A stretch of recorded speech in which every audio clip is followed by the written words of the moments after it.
Hello again, ladies and gentlemen, Saka here, and welcome back to another episode of American Truck Simulator. And when we last left off, we ended up in Wenatchee, and we are ready with our next load, leaving here from the Home Depot of Wenatchee, and we are heading east today. Not going east like, Soviet Russia, but we're heading east along the 2, all the way until the 90, and then we are going to head up to Spokane, Washington, to the rail yard, it looks like, or nope, the Home Depot right there in Spokane. So without further ado, let's get going. It's 5:19 in the morning. We had a good sleep.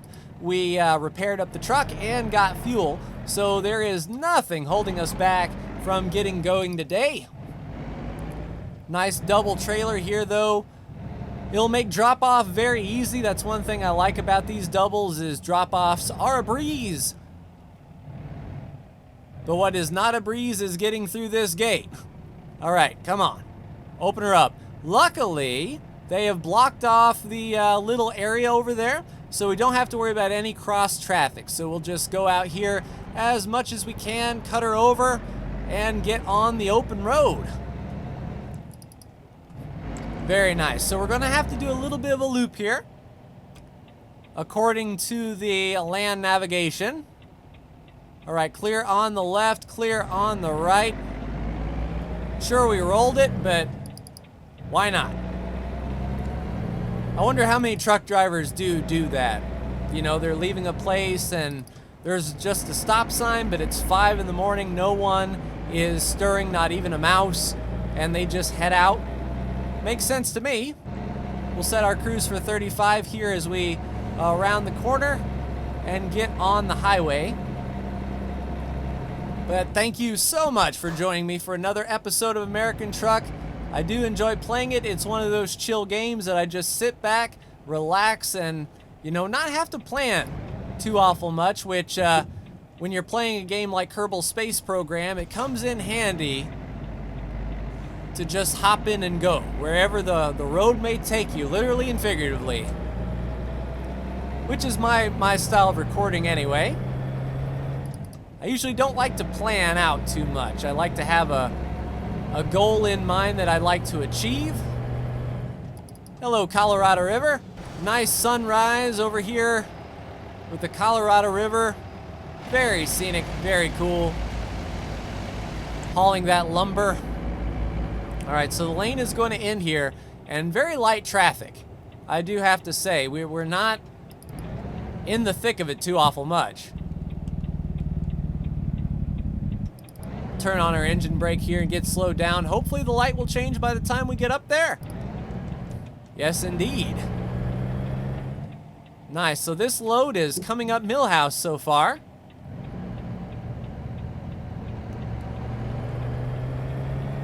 Nice, and on the 2. Hopefully we can get up some speed here. Shows 50-mile-an-hour speed limit.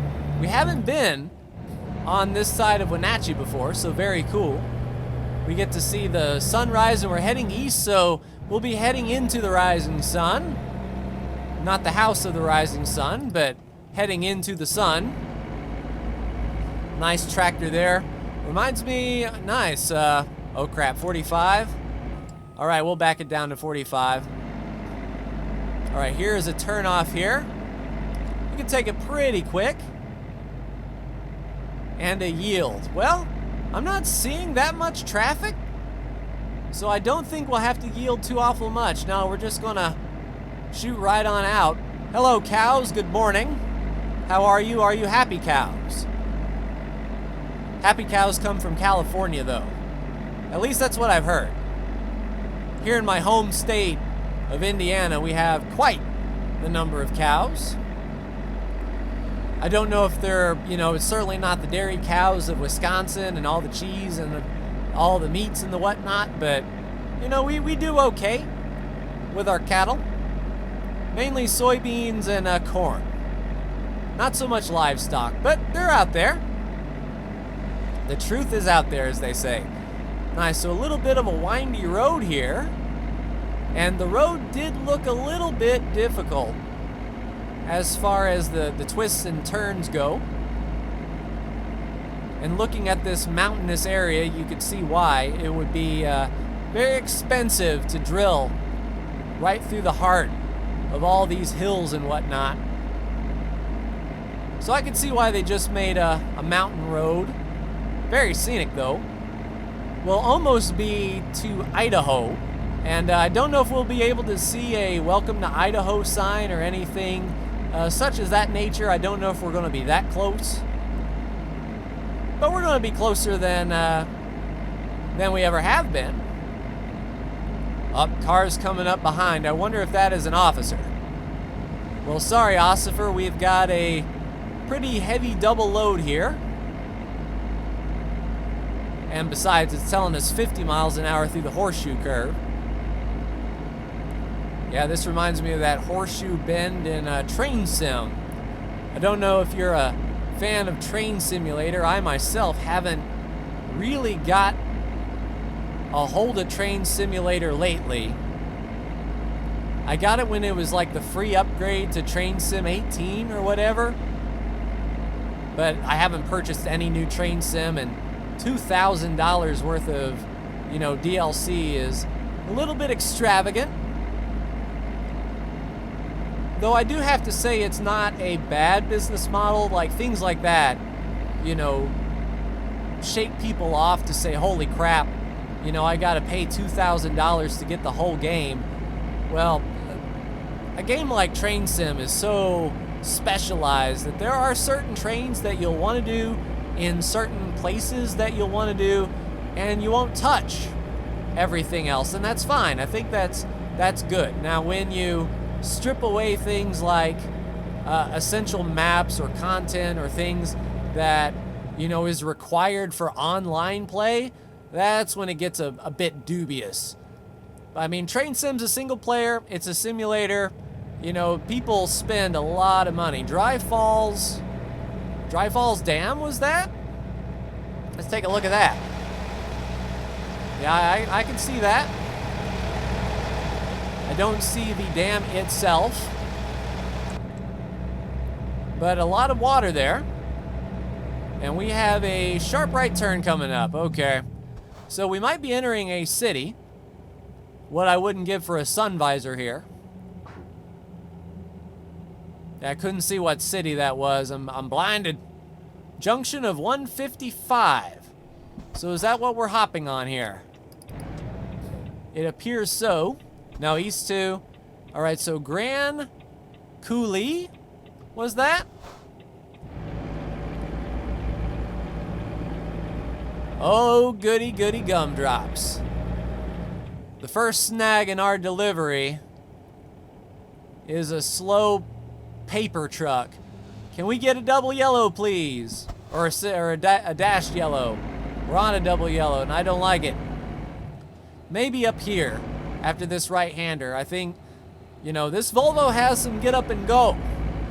So I'd like to stretch its legs a bit and get around this guy.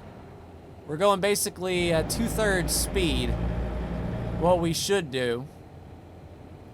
But I mean, we got $4 million. I'm not worried about a late fee. And this isn't a essential on-time delivery. It's just a normal delivery, so we'll make it no problem, assuming no train. Hey, come on now. You have no placard on your truck that says stops for all train crossings. I wonder if they modeled that. If you are carrying explosives or, special transport, would you have to stop at that, or do the AI stop at that? The player can do whatever they want. Oh, come on. We've got all this road to go. I mean, granted, there is a blind hill coming up. That's fine. But I mean, this is driving right here, getting stuck. Oh, there's our double. Let's downshift, get up some RPM. One car coming. I'll see if I can slingshot around him here. Go. Hammer down. Hammer down, son. Nice. We're speeding just a skosh, but we are indeed around. Now, as I was saying before I was so rudely interrupted by a paper truck. What was I saying before we were interrupted by a paper truck? I mean, that tells you what kind of script I follow on these things. Let's see. I can't honestly remember. Yeah, I'm at a loss. That truck derailed my entire train of thought. I know I talked about, speaking of rail, the explosives and not being late for a delivery. Oh yeah, I was talking about DLC and Train Sim. That's what it was. But I haven't got into Train Sim. I used to really like it. I'd play Train Sim for, a good bit. I dabbled into map making a bit as well. I mean, it's like, yay, I shall, thank you. But it's like you can, yeah, making the left turn into that would have been very awkward. But the idea of like, because model trains, when I went to Charlotte, North Carolina, and we went to a Lionel dealer. Of course, Lionel is known for their die-cast trains, first and foremost, before their die-cast stock cars. And man, some of the trains that you see in there, like an engine for $150, model train, it's like, come on now. So I could see the appeal.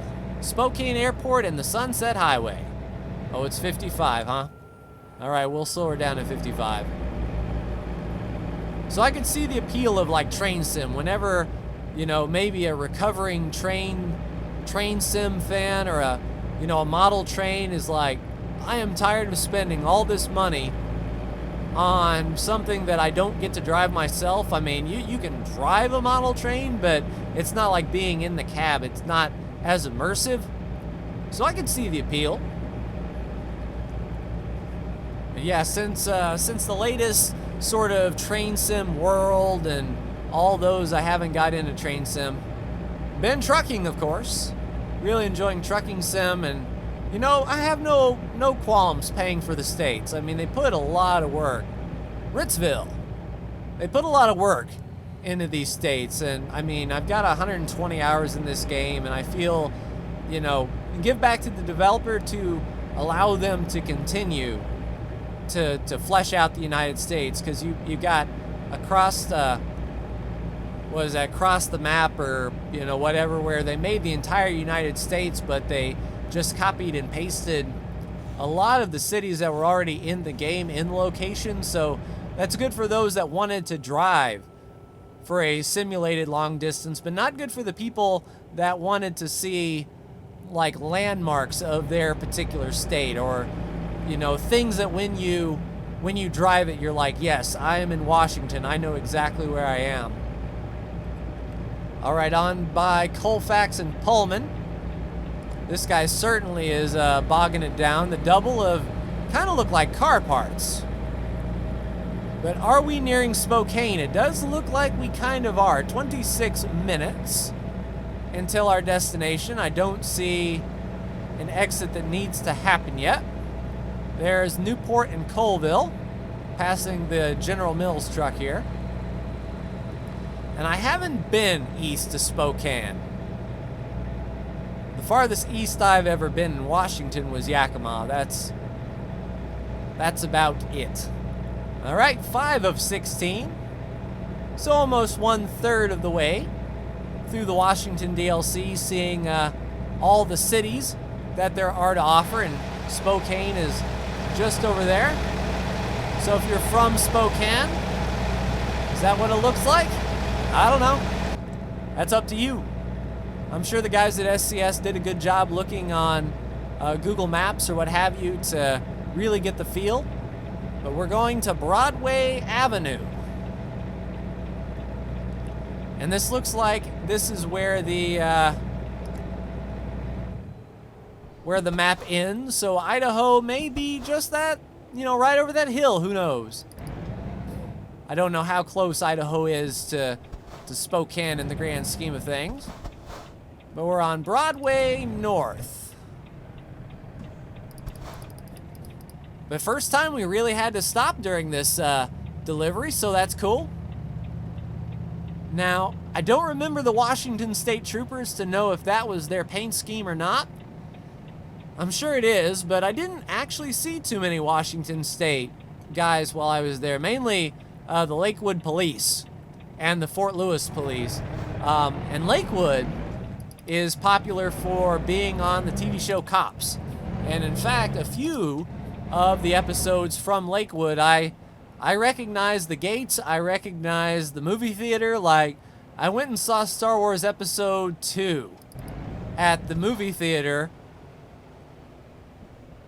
that they busted, or no, it was Episode 3. There was like a disturbance in the movie theater parking lot. I think it was Regal 15, if memory serves. And I'm like, yeah, that's where I saw Star Wars Episode 3. Now that was an interesting movie-going experience, I say. We bought our tickets on Fandango, I think a month and a half in advance, something like that. As soon as it opened up, we got it. And when we got in there, of course it was packed. And there was not too many costume. There was one really good Jango Fett. That was like really, really awesome. I took a picture of him, but I can't remember exactly what I did with it.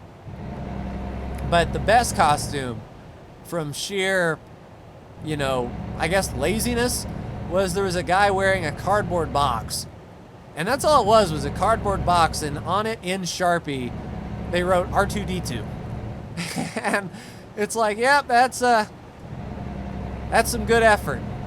He probably didn't realize he was going to see Episode 3 until like the morning of. Like, the tickets sold out really quick. So either he just did not care, or he didn't realize he was going, or he didn't realize until that morning he wanted to dress up. Who knows? All right, we'll be making a right turn here. Hopefully this intersection clears out. Goodbye, Ford. And a left turn right in here to the Home Depot. And a lot of cross traffic. Oh, thank you. You shouldn't have done that, and you could have caused an accident. But I'm not mad. All right, so I don't know which way the delivery is to go. Is this gate going to open up? Yes, indeed. Hopefully this is the right way forward. If not, we'll have to drive through here and then turn around in the big parking lot up front. Because we got to pull in straight. There is no reversing one of these things unless you're a masochist. Which I'm sure there are people out there, very talented truck drivers. Yeah, we're going the right way. Very talented truck drivers who do doubles like all day, every day, and they just back them up like it's nothing. Mad respect to those truck drivers for sure. All right, we'll just nuzzle on over here, and we'll actually get our parking bonus this time because we're not in some sort of weird cattywampus situation.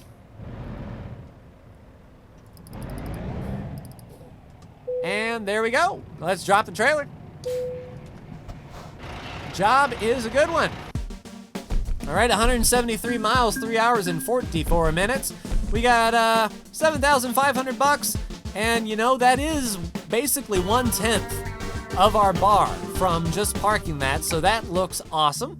What kind of jobs will be available when we are ready to begin the next episode out of Spokane, I wonder? Boop. So Grand Coulee, up that road a little bit, and then we hang a right turn. Might be good. Turnkey house, I mean, $11,000 for a turnkey house certainly wouldn't be bad. Yeah, that's going back to Oregon. I mean, we do pass by Kennewick, but I don't know if we'll get credit for it. And I want to kind of stay in Washington a bit. We got Bellingham. That's a nice long way to go. We go in between Wenatchee and Yakima, get to Seattle, and then up to Everett and Bellingham, maybe. 16 grand for metal coils. Might be worth it. But we'll just see what we have time for in the next episode and see what I am feeling like. But that will do it for me. Like, share, and subscribe if you are so bold. Thank you so much for tuning in. And I will see you in the next American Truck Sim video. Take care.